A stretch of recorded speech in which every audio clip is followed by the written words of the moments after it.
আসসালামু আলাইকুম ওয়ারাহমাতুল্লাহি ওয়াবারাকাতুহু। আশা করি আল্লাহ তাআলার অশেষ মেহেরবানিতে আপনারা সকলেই ভালো আছেন। কোন কোন কারণে গোসল ফরজ হয় এ বিষয়ে আপনাদের মাঝে 5 ভাগে উপস্থাপনা করব।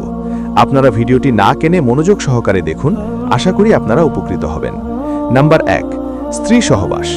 পুরুষাঙ্গের অগ্রভাগ অর্থাৎ খাতনার স্থান পর্যন্ত অংশ এতটুকু পরিমাণও যদি স্ত্রীলিঙ্গে প্রবেশ করে তবে পুরুষ মহিলা দুজনেরই গোসল ফরজ হয়ে যাবে, এমনকি উত্তেজনা ছাড়া বা বীর্যপাত না হলেও। হাদিসে এও আছে যে পুরুষের লিঙ্গ স্ত্রীলিঙ্গের সাথে একত্রিত হলেই গোসল ফরজ হয়ে যায়। আয়েশা রাদিয়াল্লাহু আনহা থেকে বর্ণিত এক হাদিসে রাসূলুল্লাহ সাল্লাল্লাহু আলাইহি ওয়াসাল্লাম বলেছেন, যখন কোনো পুরুষ তার স্ত্রীর 2 পা ও 2 রানের মাঝে বসবে এবং একের লজ্জাস্থান অপরের লজ্জাস্থানের সাথে লেগে যাবে, তখন দুজনেরই গোসল ফরজ হয়ে যাবে। মুসলিম 339।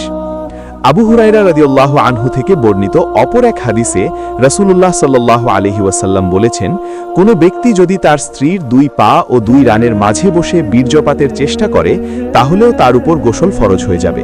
বুখারী 289। নাম্বার 2, স্বপ্নদোষ। স্বপ্নযোগে যদি কোনো নারী পুরুষের সহবাস হয় বা এ জাতীয় ক্রিয়াকলাপে লিপ্ত হয় তবে এটাকে স্বপ্নদোষ বলা হয়। জাগ্রত হওয়ার পর যদি কাপড়ে মণি দেখতে পাওয়া যায়, অর্থাৎ কাপড় ভেজা মনে হয়, তাহলে গোসল ফরজ হয়ে যায়, আর মণি পাওয়া না গেলে গোসল ফরজ হয়। মেয়েদের ক্ষেত্রে একই বিধান, কেননা তাদেরও স্বপ্নদোষ হয়ে থাকে। এক আনসারী মহিলা সাহাবী এসে রাসূলুল্লাহ সাল্লাল্লাহু আলাইহি ওয়াসাল্লামকে প্রশ্ন করলেন, হে আল্লাহর রাসূল, স্বপ্নদোষ হলে কি মেয়েদের উপরও গোসল ফরজ হয়?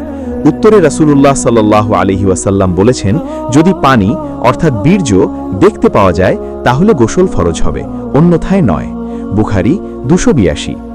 আর যদি এমন হয় যে স্বপ্নের কথা মনে নেই কিন্তু কাপড় ভেজা লাগছে, তাহলেও গোসল ফরজ হবে। নাম্বার 3, মণি নির্গত হওয়া।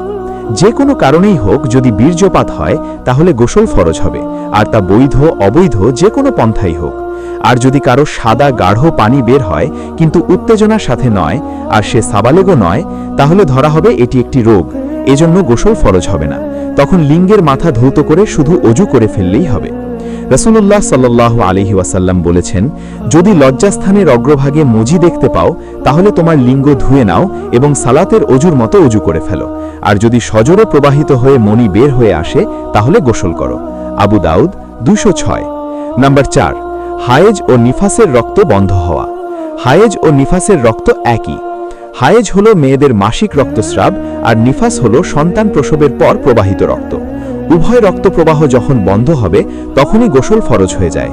আয়েশা রাদিয়াল্লাহু আনহা থেকে বর্ণিত রাসূলুল্লাহ সাল্লাল্লাহু আলাইহি ওয়াসাল্লাম ফাতেমা বিনতে আবু ইবাইসকে আদেশ করেন, হায়েজ শুরু হলে সালাত ছেড়ে দাও, আর হায়েজ শেষ হলে গোসল করো এবং নামাজ পড়তে শুরু করো।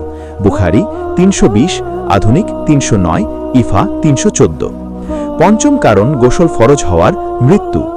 কোনো মুসলমান ব্যক্তি মারা গেলে তাকে গোসল দেওয়া জীবিতদের উপর ফরজ। রাসূলুল্লাহ সাল্লাল্লাহু আলাইহি ওয়াসাল্লাম বলেছেন, তাকে বরই পাতা মিশ্রিত পানি দিয়ে গোসল দাও।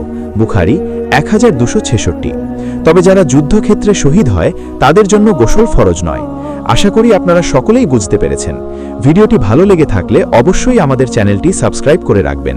সবাই ভালো থাকবেন, সুস্থ থাকবেন। আল্লাহ হাফেজ।